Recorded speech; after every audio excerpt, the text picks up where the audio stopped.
podcast. And my first guest, someone who I have held all my other episodes for, because I was like, no matter what the cause was, no matter what the stakes were, this guy has to be my first guest, publicly speaking.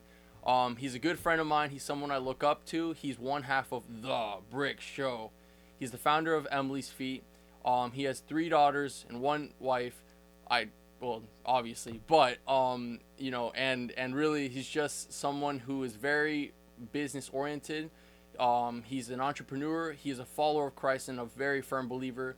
Ladies and gentlemen, Stephen Forthofer from The Brick Show. How's it going? Great to be on, and glad to be on your very first podcast as well. Starco, what I call Guillermo. Steven, for those of you, if you know him personally, he's very big on nicknames. And my senior year, Starco was because I had a little bit of facial hair. I had these blue sunglasses, and he just looked at me as the Hispanic Tony Stark, so El Starco or Starco. Real quick before I ask you some questions, I actually want to share with the audience kind of my first encounter with you. So, if you don't know who Steven is, like I said, The Brick Show. They are a YouTube channel who basically, I grew up on because I, as a 21-year-old male, still have somewhat an admiration for Legos. And so they would review Lego sets, all these things. And I just remember one time I went to this church event and, I met, to me, he's called 40. But I met 40 at an event. And so this one time it was like, I thought I was tripping, but then I saw him. I was like, and I pulled up a picture on Google. I'm like, hey, is this you? He smiles at me and goes, yeah.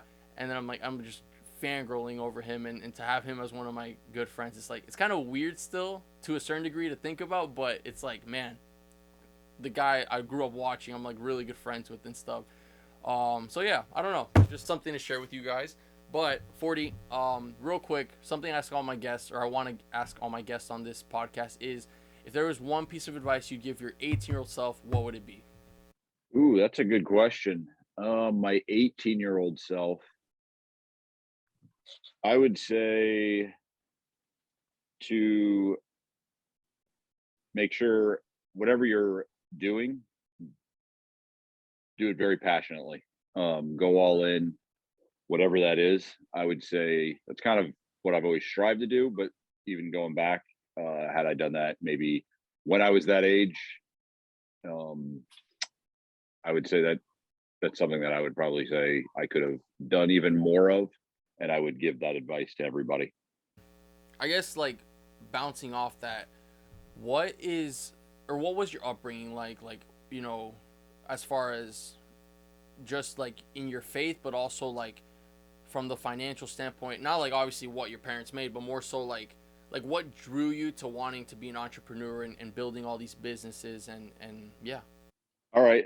Yeah. So, yeah, just a quick recap basically of that. I grew up actually in South Florida and normal middle class childhood. My father is a roofing contractor, still is to this day. I actually worked with him for about 15 years when I first started working. But we grew up, playing sports all the time. I'm the youngest of three boys. So I like to say I'm the toughest, which I am of those three of us, but kind of like all in on sports. I actually also was into fishing and Star Wars a little bit more than my brothers. But it was basically at the baseball field, basketball courts, and football all the time. Then I always did have a passion for Star Wars and just the toy brand in general of that, mainly Hasbro, Kenner at that time. Collected action figures, collected toys. I love to fish, and my middle brother was more similar in that area of the toys. So we kind of collected things together. Baseball cards was big back, 80s, 90s. Well, really 90s kind of got out of it, but more so 80s, we got into baseball cards and playing sports. Then I actually graduated from Stoneman Douglas High School in 1999 and then moved on to FAU. Went there for a couple of years. I did have kind of to go on your question about what kind of inspired more the entrepreneurship. My father was always self-employed, but I wouldn't say he was really an entrepreneur. He was a, self-made business owner, uh, doing something that is very niche down here in South Florida with roofing contracting. But my grandfather, who I spent a lot of time with, is really kind of who inspired me, probably more so than anyone, with the business side of how I look at life, and always acted like to my brother and I that we could do anything, accomplish anything that we wanted, and there was really nothing holding us back. He was always big into collecting baseball cards if we were. He would collect toys if we did. Kind of did whatever we were doing, he would do, but on steroids, because he was retired at the time and had a bit of a nest egg to do that with. Always invested in us and what we were doing, whether it was a computer, which late 90s, early 2000s was a big deal. Then he also got to investing. He was always an investor. He then once, like, these online companies started in the early 2000s, late 90s really, he would trade stocks, like day trade stocks, which I thought was super cool. I'd go to his house in the afternoons and he would be day trading. And so I would say he probably inspired me the most to kind of my path of looking at life through more of a business minded entrepreneur lens of how I view things in general, and kind of how I view formal education and just kind of the standard college path that most were taking when I was coming out of high school. Um, so yeah, I would say my grandfather and my grandmother also, with just inspiring us to do that. And then my brother, I had a close relationship with, so that was also easy to work with him. If you guys don't know, that's who I'm actually in business with the Brick Show, as you see behind me. Speaking of the brick show, how did you start initially? Because it obviously wasn't an overnight thing. Like, how did you start? What were the you know what was the time for you? The time frame of, like, basically realizing, okay, like, we got something here, we got a brand, and then expanding on that, and then growing, and then scaling that business to where it is today. Yeah, so pretty much how it worked, when I left high school, I went to FAU for probably about a year and a half, a couple of years. I moved out of my house, went to FAU, started going to classes there. Got a little discouraged. Part of this is probably my ego a little bit. I thought I was smarter than the professors teaching me. They were very just liberal minded people that I didn't think I was getting much from. So I actually left FAU, dropped out of FAU, and that's when I went into business with my father in the roofing business, and I did that, full on and I also did pressure cleaning. I started that business as well, off of a lot of his customers through the roofing.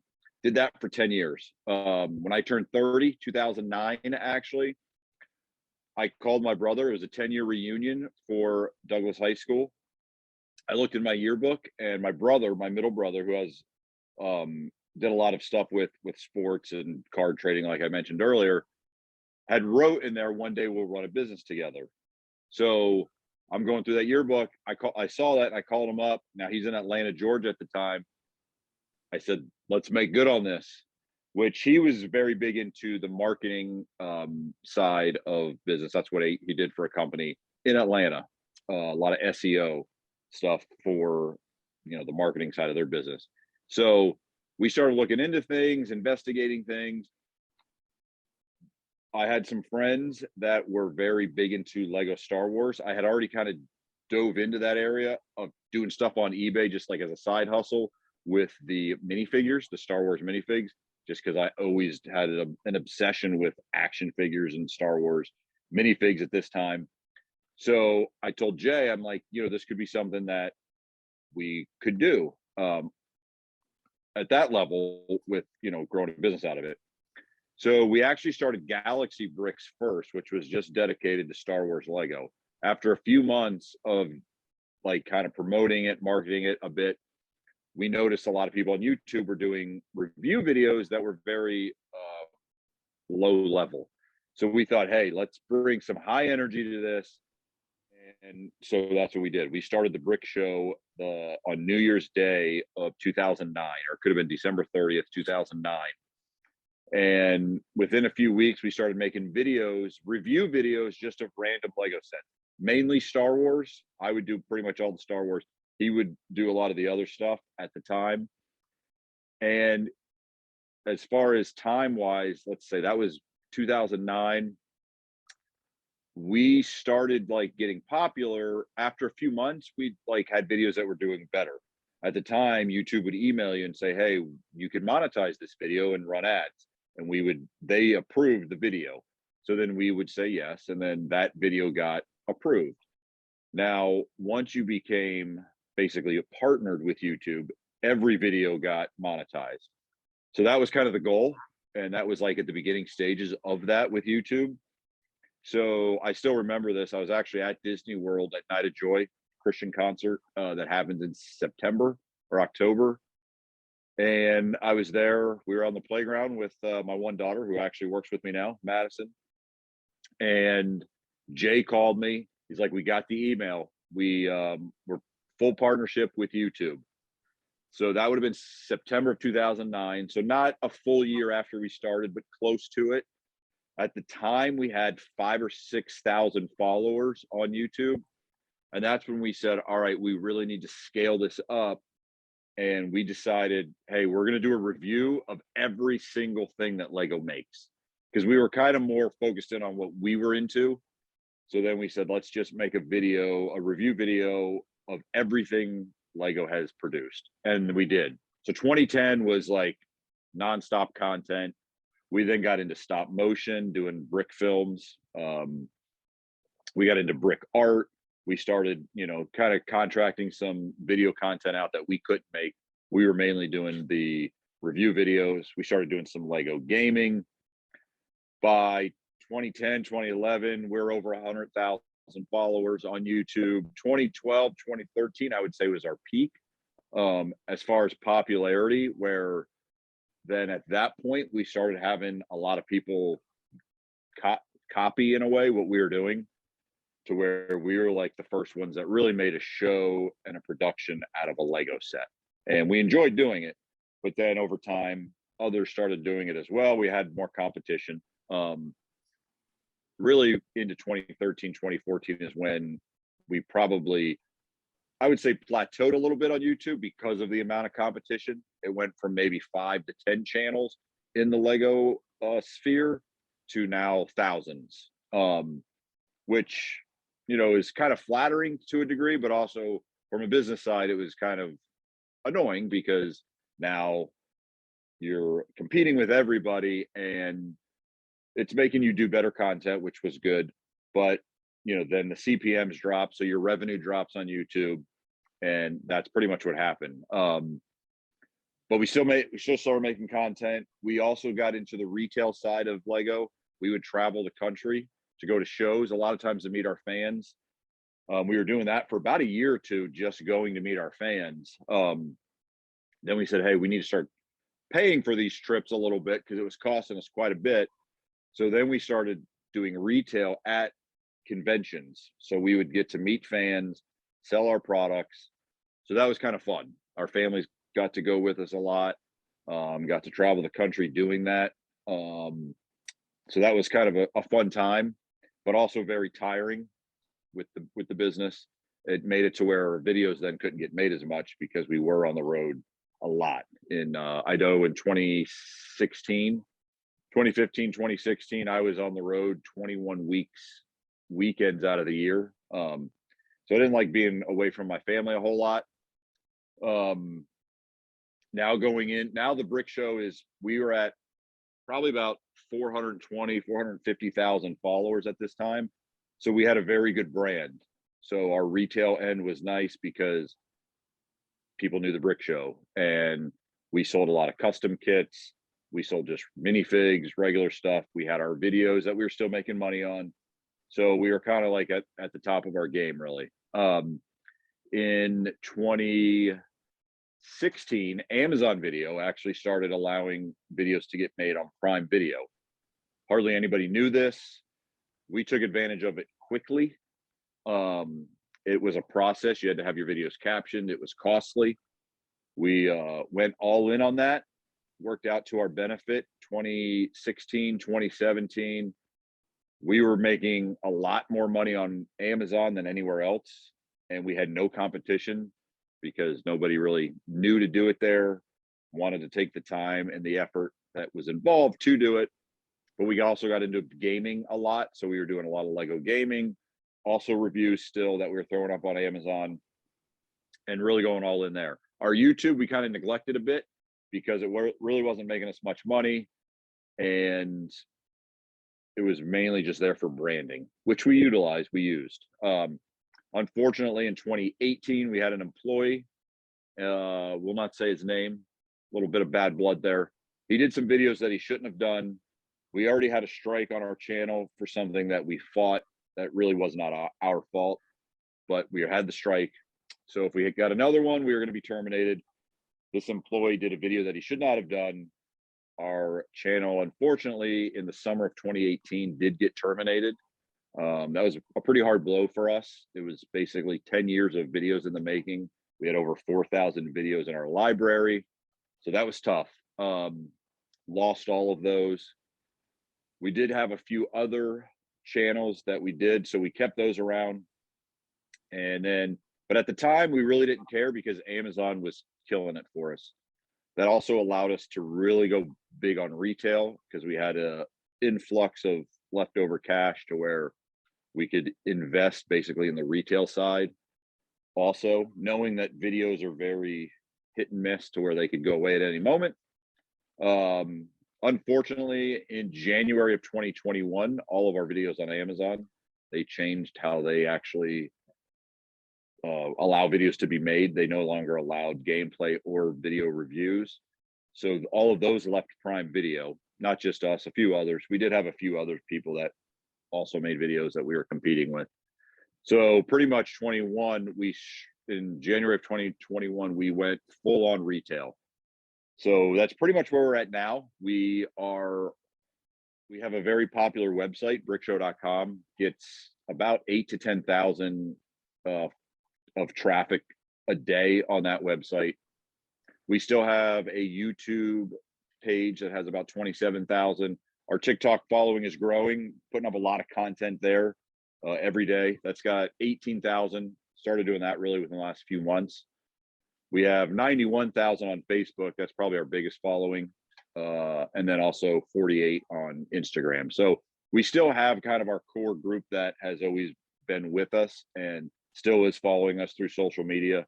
And we have a ton of custom products that we offer on our website, on Amazon. We're also part of another app now called Whatnot, where we live stream and can auction off stuff that we have.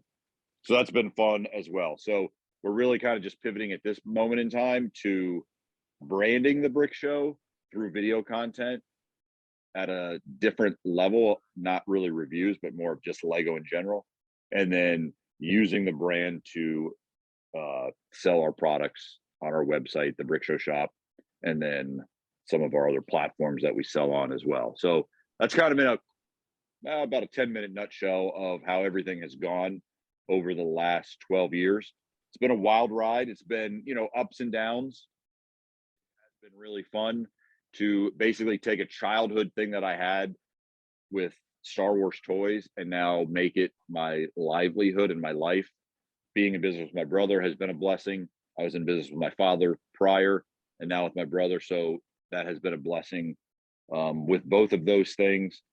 But now we're just in the process of turning this business into more of a long-term retail side to where we are always having that to fall back on. Also still making video content with a little bit of revenue there, not a ton, but really just focusing in on that. So that's pretty much where we're at now, and still having fun with it, still saying the Brick Show to a lot of people. And that was kind of our unique thing that we did. The wall behind me is what we are known for. This actually started in 2010 and it has grown to this wall now that you see behind me. And we always were known for saying the Brick Show, like Starco always likes to say. So it's been fun. It's been fun. Sounds like a lot of pivoting for sure. And just like obviously like we've known each other for the I don't know since we met since I was 12 or 13, but we've actually like gotten to know each other really well the past 4 or 5 years maybe. So it's definitely like crazy, but in a good way, and just cool seeing all that pivoting and that adjustment and all these things, and even like just seeing the channel just destroyed because of this unnamed person. It's very encouraging though for me, and I know for a lot of people, seeing how you've adjusted and how you've continued to grow, and all that. And speaking of growing, actually, like how do you make sure to walk in humility? Because as believers, it's really great, and it's very important too to give God the glory and the credit for everything, absolutely everything. So how do you make sure to walk in humility, knowing that this could all vanish one day? Like what do you do to keep yourself in check? What do you do to make sure that you're not you know on this high horse, this metaphorical high horse? What do you do? So that's a great question. I would say a few things came up first when you asked that, of how I do that. I will say it's at times it can be difficult. You have to not look at yourself as a big deal. It is difficult because sometimes people will look at me as a big deal. Just, fans that have followed us, or, kids now still that follow our content, and, they look at you and they're like, oh, wow. Um, and sometimes that can be, to where you would get a big head. For me, it's always been pretty humbling. I would say,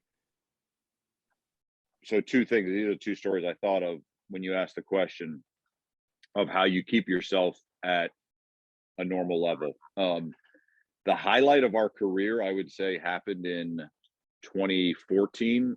The Brick, which was a convention in Europe, in London, actually. They were actually called The Brick Show. They didn't use that name actually because of us. So it was called The Brick. Over there, it was called The Brick Show. It was a huge convention, the biggest convention that's ever happened actually to date. It was about 80,000 people that came there over a 3-day period at the convention center, the big one in London. They flew us over there, put up a huge studio inside the expo for us. They had us go on stage, which this was the humbling part. They had us go on stage twice a day. They had Lego designers there. They had a lot of different people there to talk on stage, and it fit about 2,000, 2,500 people in this area. It's like a little mini arena basically that they created. The Lego designers would get a few hundred people that would sit there. At the time, we were at our peak. When people knew that we were going to be on stage, the entire arena filled. It was like a song coming as we got on, and being on stage was very humbling. Knowing, looking out at that size crowd, we were also, putting this content on YouTube at the time. And my grandfather had passed away since then, but I remember telling my brother on the side stage, backstage, before we got on, like, what would Poppy think of us now? Like, all these people waiting for us to go on stage. When we got off stage, there was a crowd that we actually had to be escorted to the little studio that we had set up, because kids were, fans were taking pictures and wanting their autograph. At that moment in time, it was surreal, but it was also very humbling, that because my grandfather always acted like, you guys can accomplish anything. And for us, that was kind of like the peak of doing that, and doing it with something that we love as well in the toy industry. So that was a very humbling experience for myself, just accomplishing that, and then seeing that. I will say though, it can get to your head a little bit when you have, a long line of people waiting to just take their picture and get your autograph with them. So kind of piggybacking off that, to where you realize you're really an ant in this, and how that relates to your initial question about Christ. Right after that, we went to Toy Fair 2015. February of 2015, every year New York Toy Fair happened. We would go there to get a lot of video footage of all the new Star Wars sets that were coming out, or Lego sets in general that were coming out later that year. And I remember being on our hotel floor. We were way high in New York City. It's blizzard, and all you saw in the distance was the cars. And when you're in a huge city like that, you realize that you're just one person. You're basically an ant. And that's all you see there when you're in a big city is it's just like a bunch of ants um, scurrying around. Obviously, in this way, it's people, but to where you're really not a big deal. Christ, you're everything. So you are a big deal to Christ. And that's where you realize that don't put too much, don't think you're bigger than you are because you're not. And this goes for every single person. And that God still loves you no matter what, and the person that you are, and every single person that you're staring at when you're looking at thousands, hundreds of thousands of people, out over a city or whatever it is. It also kind of gives you perspective on not having kind of a bubble mentality and realizing that God is everywhere and just how much he still puts on each individual person and why we should trust him, accept him, and go all in with Christ.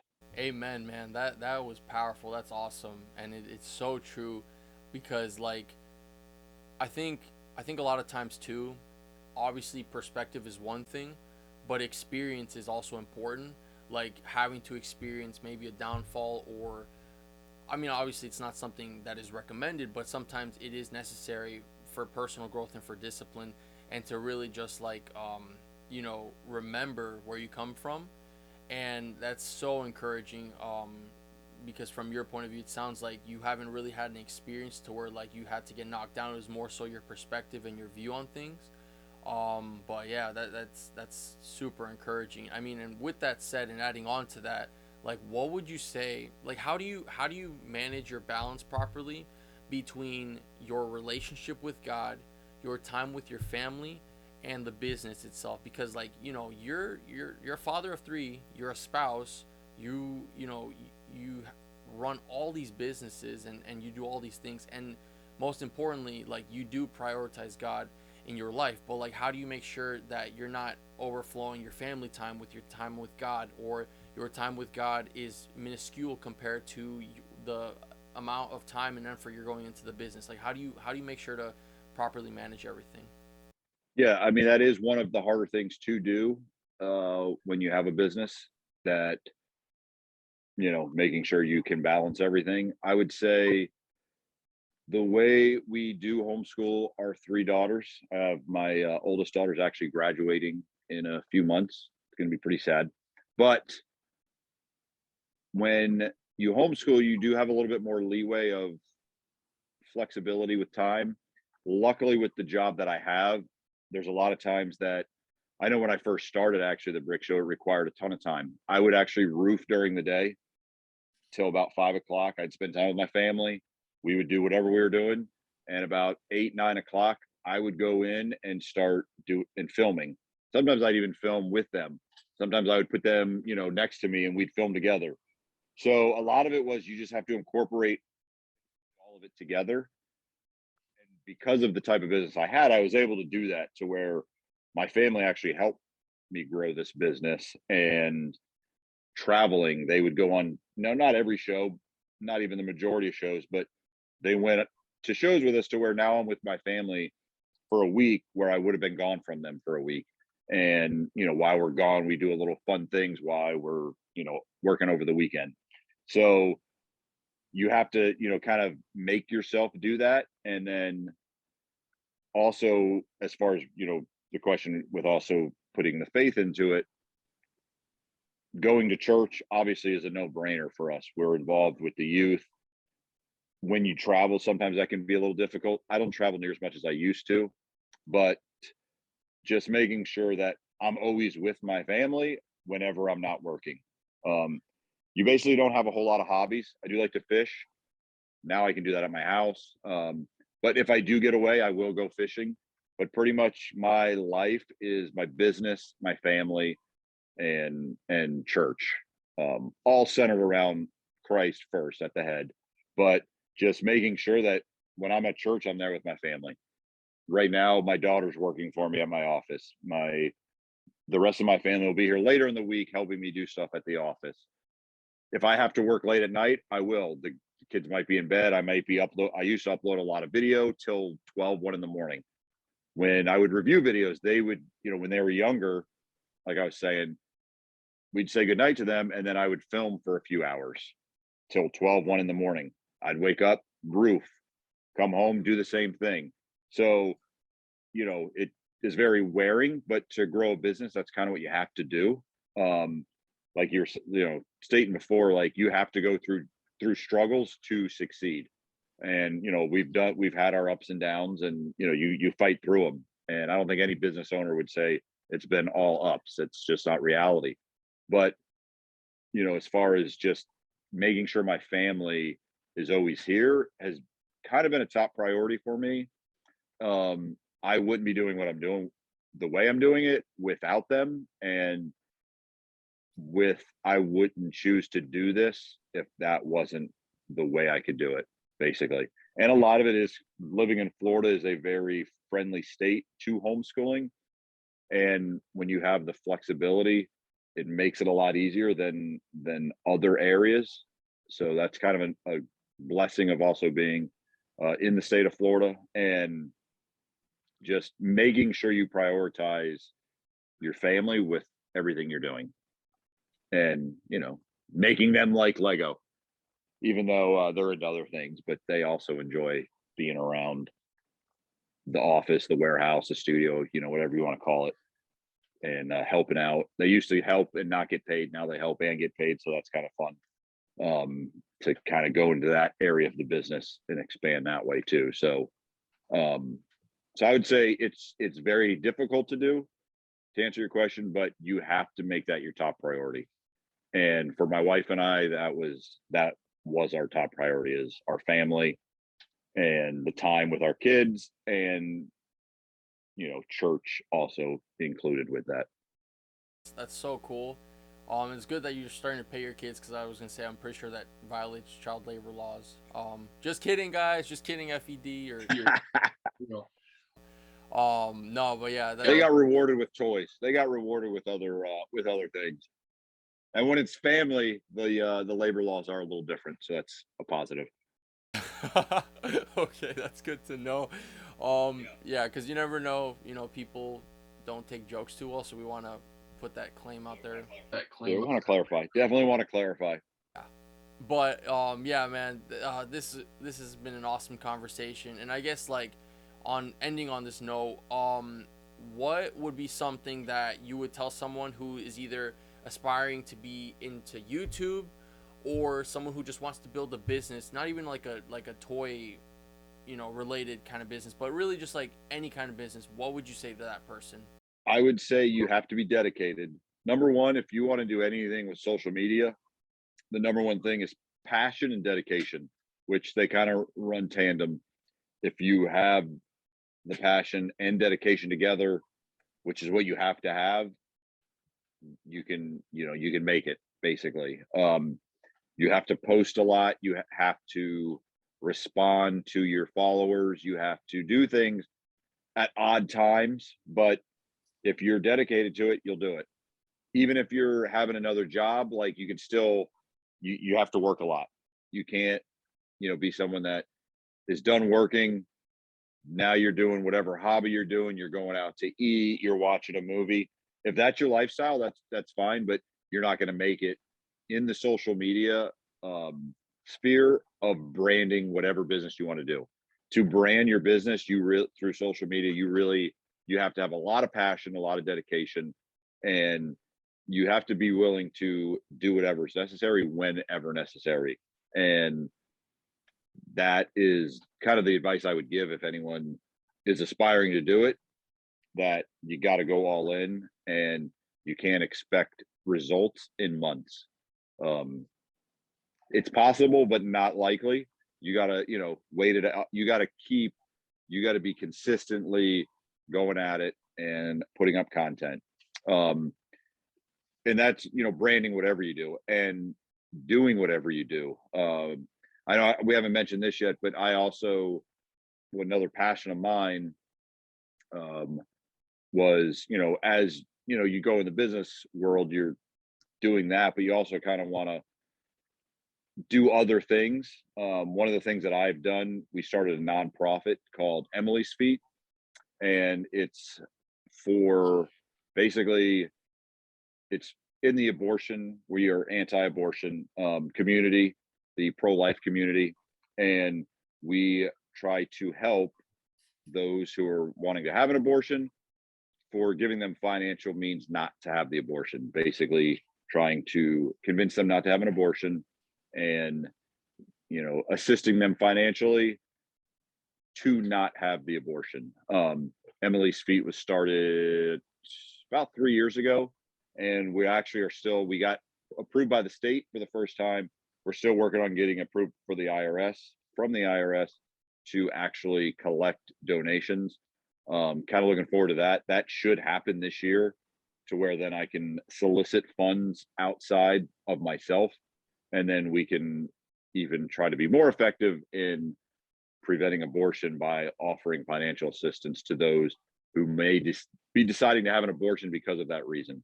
And if we can say, hey, we'll help you out financially if you choose to have the child, or whether you adopt, we will help you financially through that decision to kind of convince them not to do that. Obviously, we want the life of the child to happen, and so looking forward to kind of the rest of this year. That again, is a balancing act of putting work towards that while also my businesses, but my family helps me with that as well. But so pray for the approval from the IRS that we're still waiting on, so that business, that nonprofit, can kind of get to the next level of where that needs to go. But again, no matter what you're doing, to answer your original question, you gotta be dedicated to it and put the time in that's required, which is going to be a lot. I think I'm in one of those stages right now as a 21-year-old kid. 40, thank you so much for taking the time to be on this podcast. I definitely do want to touch up on you and have you on another episode some other time, so we can expand on Emily's Feet and what led you on to that to begin with. But real quick before we end it, is there anything you want to plug? Brick Show Shop, or any of your socials, or I don't know, anything at all? Yeah, I mean, it's been great being on here with you, Starco, Guillermo. I would say anyone that wants to follow Brick Show, whether you search for TikTok, Instagram, it's Brick Show Official on TikTok, the Brick Show Shop. That's our website. That's our Facebook. It's actually brickshow.com, but we also have the Brick Show Shop, is where we sell most of our items. And we, like I said earlier, we are also on Whatnot right now as well, and that's kind of been fun, doing a live stream where people just, you're talking to like 50, 60 people, and they're shopping, and you're just auctioning stuff off. So that's another thing that we've been doing. So just, yeah, any of those social media platforms you can follow us on, and appreciate it all. Thanks, Starco. Thank you very much. I appreciate you. And yeah, have a good rest of the day.